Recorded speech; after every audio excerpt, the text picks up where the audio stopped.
Another day, another life, buhay ng isang OFW. Thank God for every day na magigising tayo ng walang sakit, maayos, dahil alam natin na may mga taong umaasa sa atin, sa ating bansa, ang ating family. So, let us all be grateful for everything na meron tayo sa atin bilang OFW.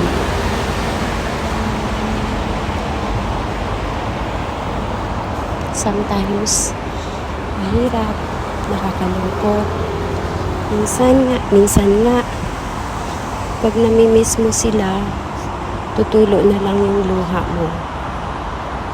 But at the end of the day, iisipin mo pa rin na kaya ka nagtsatsaga at nagtitiis ay dahil din para sa family mo. Napakahirap maging isang OFW, lalo na kung may mga anak ka, may mga umaasa sa'yo, na kailangan mong maging masipag, matyaga. Pero wag nating kalimutan na God is with us.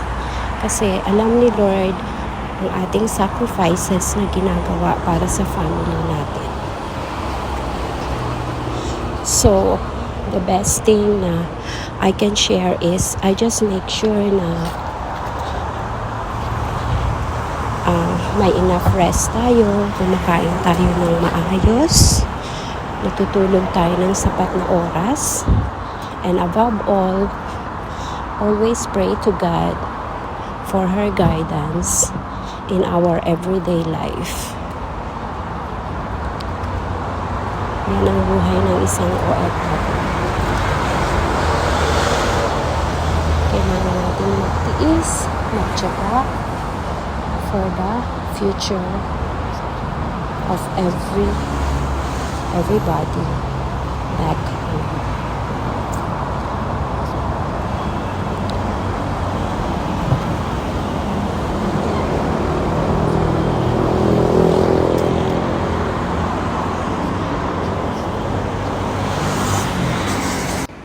By the way guys, ito pala yung nilalagay ko sa hair ko, yung bantana ko. Nilalagay ko siya before I shower para ma-absorb yung scalp yung